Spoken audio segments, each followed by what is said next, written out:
We are talking about what the Warriors do now. Where do they go from here? They don't get LeBron on Friday. They haven't made a move as far as signing a free agent, making a trade, essentially acquiring a player who was not on the team from last season. So where do they go next? Steph Curry talked to Marcus Thompson. He's at Moses Moody, or was over the weekend at Moses Moody's camp in Little Rock, Arkansas. I love that Marcus stuff. talked to him about what's going to happen next for the Warriors and basically where Steph Curry is at right now. And this is what Steph said. The through line, which is hard on anybody in this situation, especially with us keeping this thing together, in knowing that when Jimmy and Moses got hurt, the whole calculus of everything changes. How do you get through their absence and stay certain and still stay, at a certain level? And then how does that go into this year? It's the same deal. So I'm a realist on that. Steph Curry, that's what his reaction was to hearing that LeBron had chose not Golden State but Philadelphia. I'm a realist on where they're at. And where are fans at? Again, at 888-957-9570. Goop, where are you at? I'm disappointed, and now I'm starting to wonder, again, what matters the most, your biggest commodity right now, your best player, how he's starting to feel. And I don't want to do this today, but my mind wandered over the weekend with LeBron taking his services to Philly. Evan, I could give you 4 teams now that if they were able to get their hands on Steph Curry, it would propel them to a chip or to that series, the finals, Miami. I could just keep going. And San Antonio, if you wanted to get rid of Harper. And I know you got, they won't do.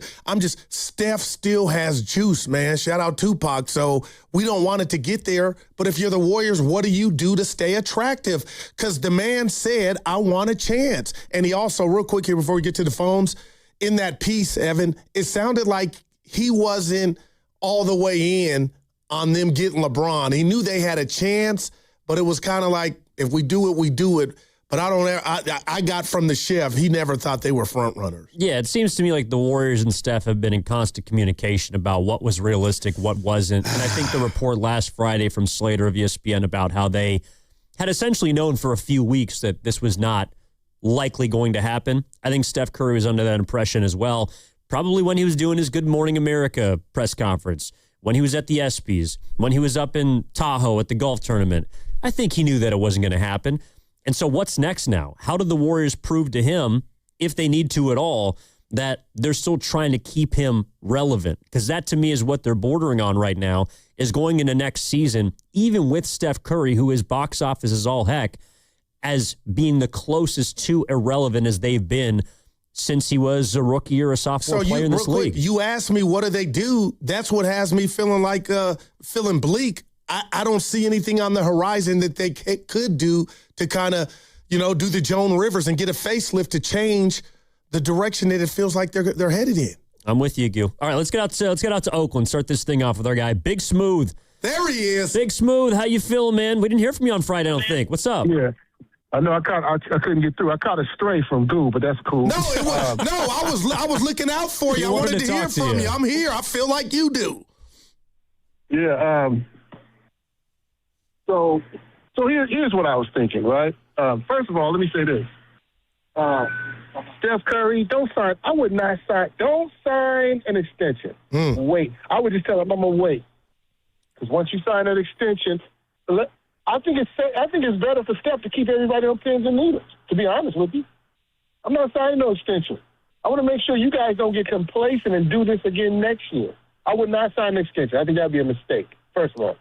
Second of all, I mean, look, it was a clutch production. Why do I say that? I'm okay. I just feel stupid. I feel like I got played by a girl, right? I got played because here's what they said. They said, I'm a family guy. To me, I'm thinking, okay, he probably wants to be close to his family, right? Is that a knucklehead thought? No, that's reasonable, right? If you say my family's going to take it's going to be important to my family. I'm thinking you're saying distance, right? You're saying Rich Paul says this.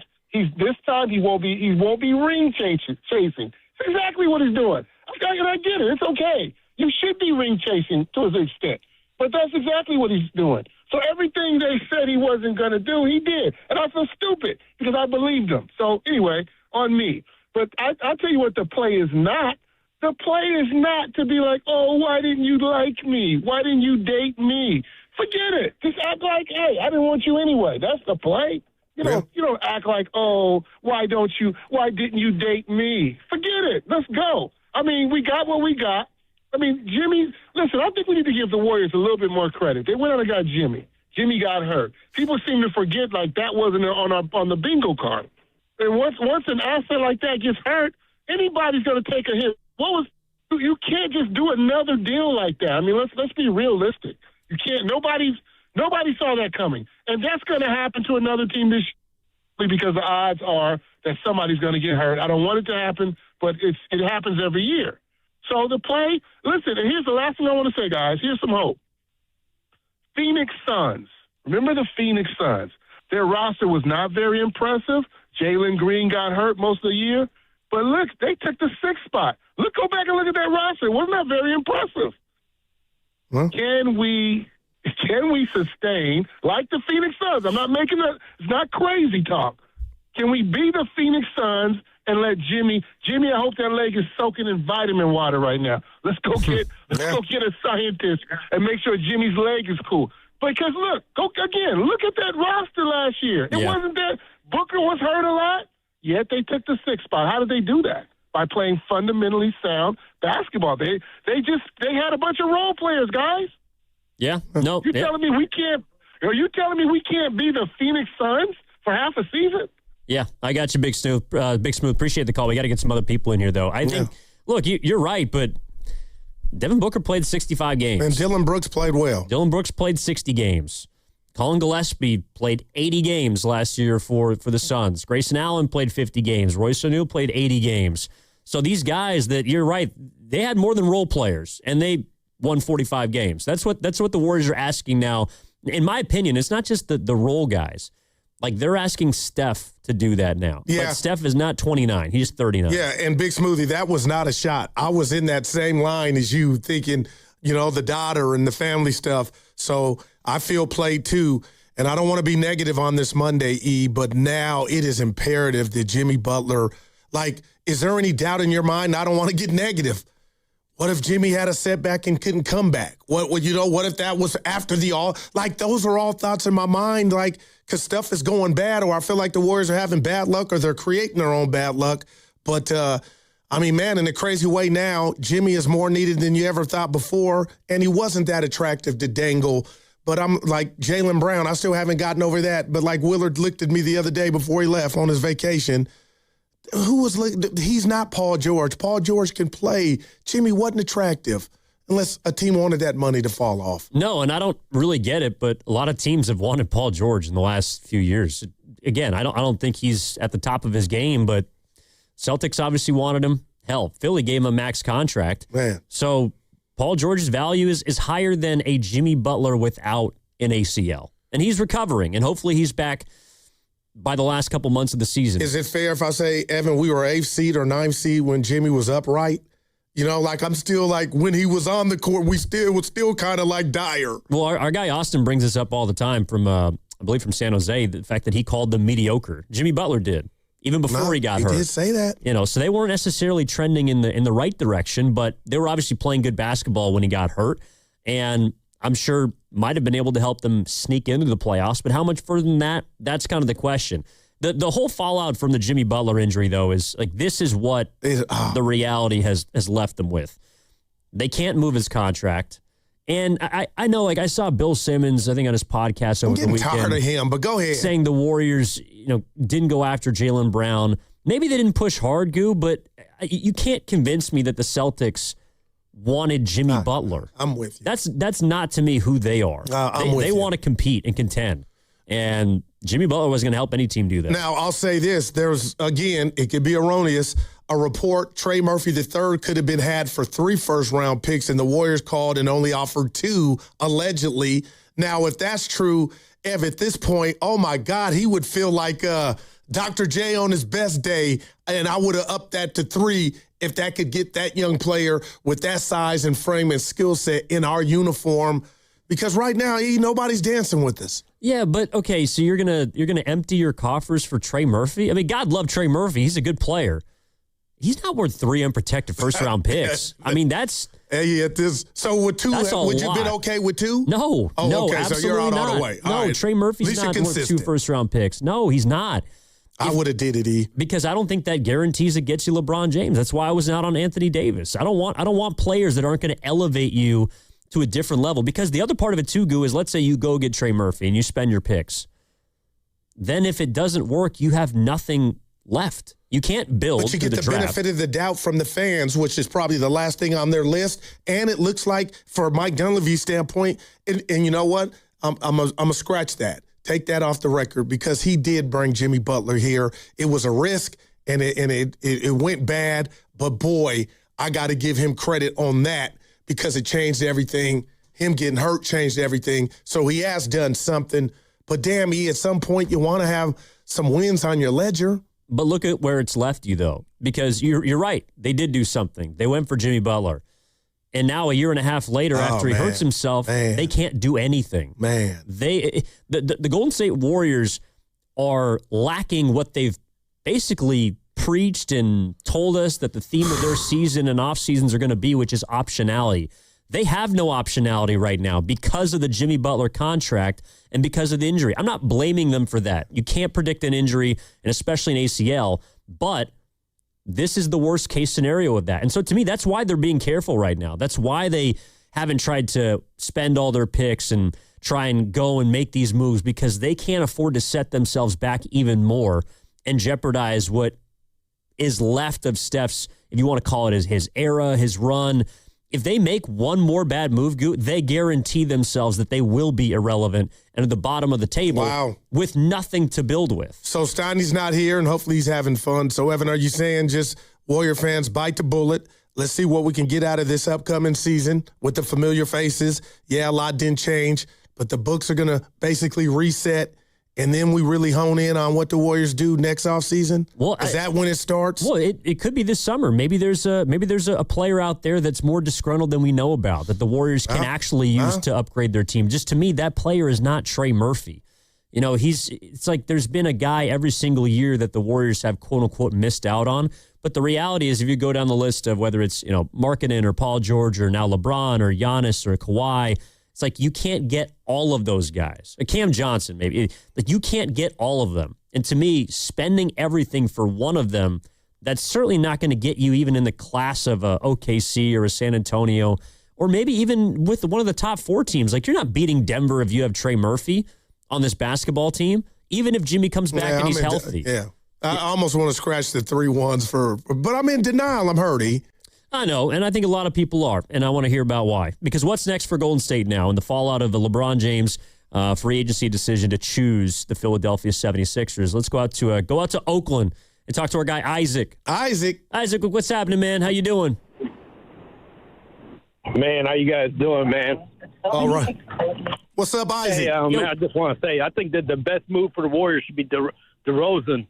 If they get him and get him on a good price, and I think they still do it. And Jimmy Butler, man, as long as he can get onto the line, they should just go ahead and try to keep the team together. Have Jimmy Butler and all of them together.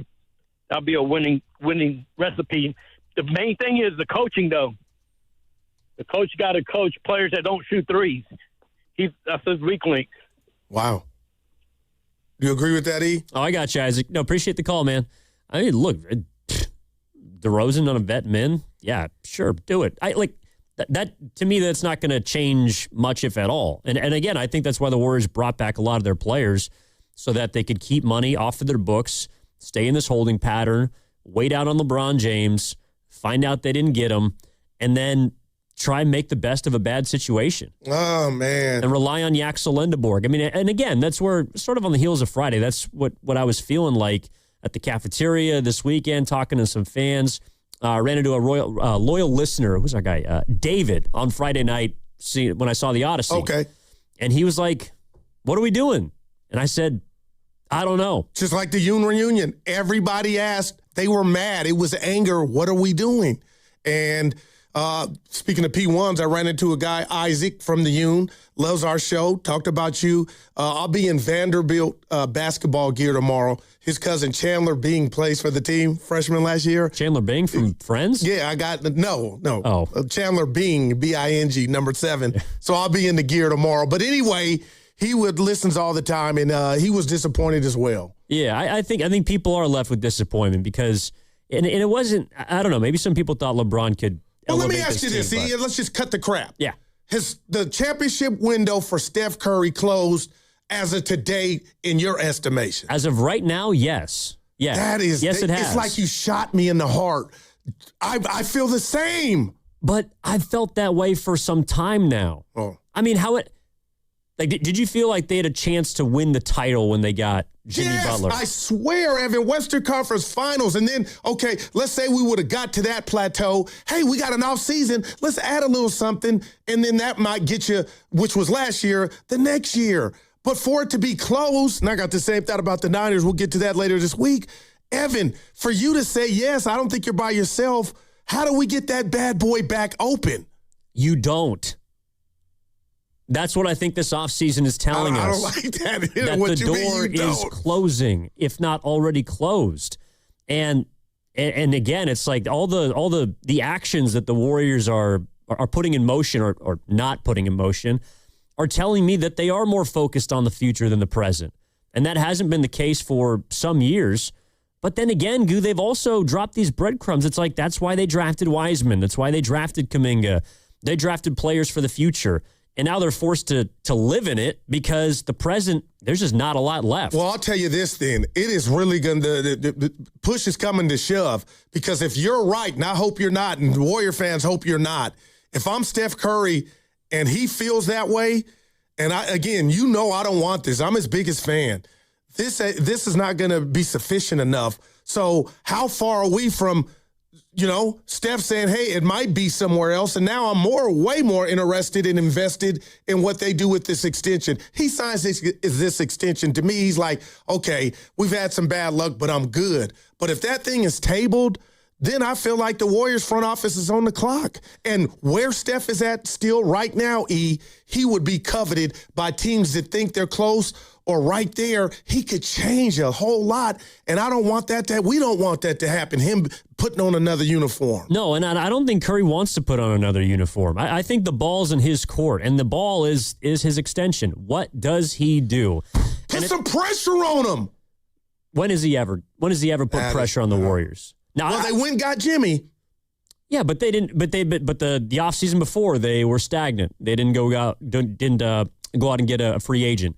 Jimmy kind of fell into their lap because he was disgruntled in Miami. And then they tried to add, but they tried to add this summer, and they weren't able to get it done. Do we know they really tried to add this summer outside of Bron? But that's an ad. That's a big ad. And they, because of Jimmy Butler's contract, they couldn't do a whole lot besides. And by the way, the only reason they were in on LeBron in the first place is because he said he was willing to take what turned out to be $8 million. That's what hurts most about this. If LeBron James said, I still want to make $30, $40 million, night. The Warriors wouldn't be in the line because they can't offer him that. But can you understand how that makes it worse that we couldn't get him? Because the price tag was affordable? No, you made your choice. They made their bed with Jimmy Butler, and Jimmy Butler got hurt. And now they have to live with the consequences. And by the way, the consequences, you got the 11th overall pick. You got what looks like a pretty good player. Axel. And you're going to have to build patiently and slowly unless there's a guy that, by the way, I don't have a name. Like, I don't know who's on the block right now for other teams. Because who saw Jaylen Brown being available? Well, situation got funky, just like Jimmy in Miami. And that's what the Warriors are going to have to try and take advantage of. I mean, Jimmy Butler, but you right? need They closers. pounced. I don't know if we have them. Well, they got enough to get Jimmy. You're right. And the Sixers had enough to get Jaylen Brown. But the Warriors right now, they don't have a lot to barter with. They can only go to the table and say, we have a lot of first-round picks. But it doesn't feel like they're willing to actually give them up. All right, 888-957-9570. Let's go out to Fairfield. Talk to our guy, Oliver. What's up, Oliver? Happy Monday. How are you? Hey, good morning, boys. Happy Monday. As a Bay Area lifelong sports fan, to answer your question about the Dubs, I hate to say this, but I think it's time to, trade Steph, you probably get 2 first-round picks for him. And then I think not signing Draymond Green frees up salary cap. We all watched the Western Conference Finals, how the Spurs and OKC was built. And like you reiterated earlier, the Wiseman pick didn't develop. Kuminga didn't develop. And Jordan Poole, a.k.a. Monte Ellis, Jamal Crawford, bucket getter, is, our young guys are all gone. And it's time to Bill Walsh the Warriors. And if Joe Montana, Jerry Rice saw another uniform, I think it's just time to escalate, the rebuild. It's time to start it. I know, Chase Arena, they're going to be like the Giants' bad team on a nice stadium. And I think as Bay Area sports fans, I think it's the end of the Steph. I think you got to, Joe Lacob, Mike Dunleavy, and I know Dunleavy's getting a lot of bad flack for this, but if you think about it, he inherited a bad team with, not developing Kuminga, Wiseman, the 2 pick, and Jordan Poole gone. We're just an old team like the old Lakers, the old Celtics. It's a young man's sport. You guys know that. And I guess we could just prance out Steph out in Chase Arena and satisfy the fans, but we're not going to win anything. Yeah. No, I got you, Oliver. And the question is, how do you satisfy Steph? He had a whole lot there that I didn't disagree with. Yeah. Man. No, appreciate the call, Oliver. Or what about, again, I keep using the E word, erroneous. Shout out, Evan. What about that report to where, do you think 1 second that the Warriors might be like, hey, Steph, we tried everything under the sun. We love you, but we're focused on life after you. And maybe he's okay with that. That's what I think we're going to find out this summer.